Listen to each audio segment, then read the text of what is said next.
Joseph's innocence is declared. The king's men inform Joseph about the situation.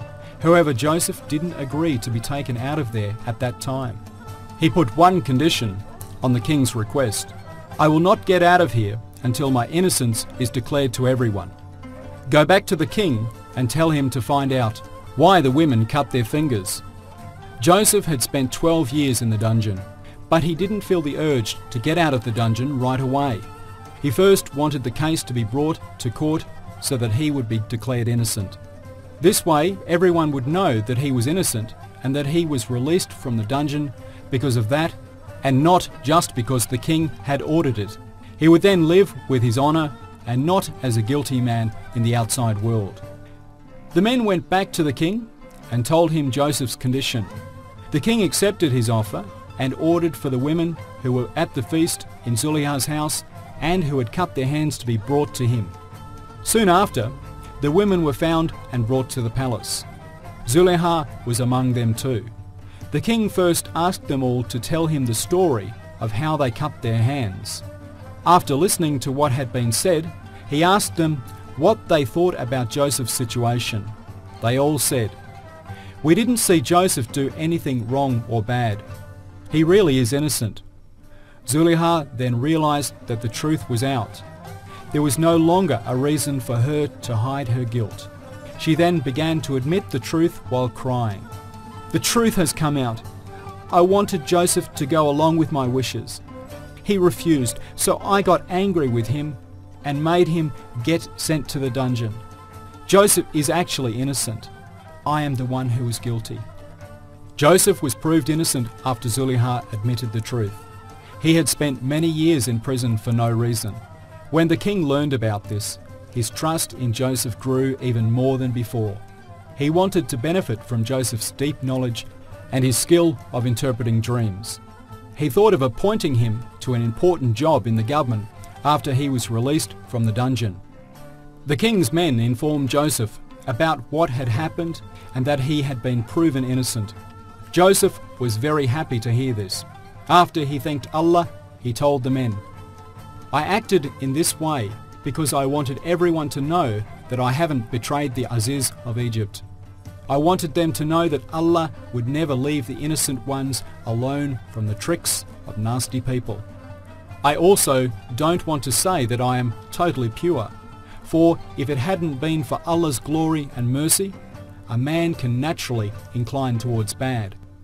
Joseph was actually teaching a lesson when he said these words.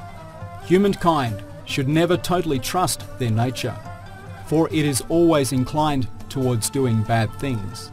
People should always take refuge in Allah and ask help from Him in order to control themselves. One can only resist that temptation with the help and glory of Allah. Joseph is appointed as Aziz of Egypt.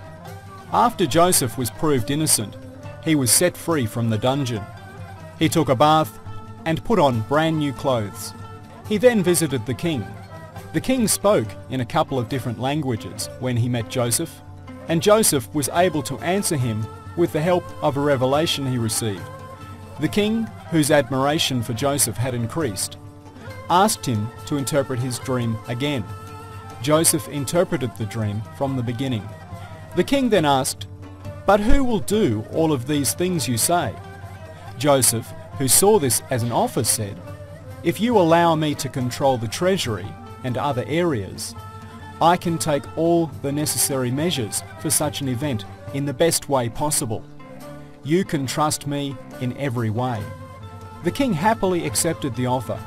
The Aziz of Egypt, Kitfer, had recently passed away, and the economy of the state had started to go downhill. Everyone was complaining about it. For this reason, the king felt very happy to give Joseph such a duty. The king delivered the seal of the state to Joseph immediately. He also gave him a throne adorned with pearls and rubies, and presented him with a crown. Joseph looked at the throne and said, "I will strengthen the state with this." He then glanced at the seal and said, "I will handle the state affairs with this."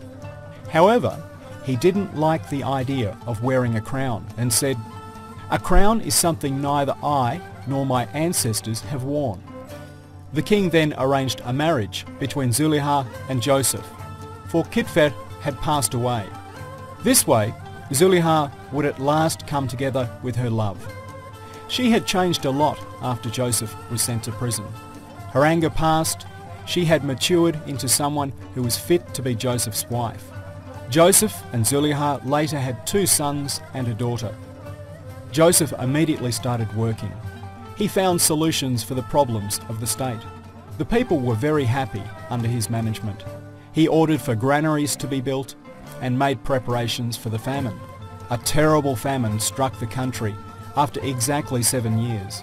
While the famine had struck everywhere, the people of Egypt were not suffering any difficulties because of Joseph's preparations. Joseph distributed the grain to the ones in need equally. Those who were struck by famine in the other countries were flocking to Egypt.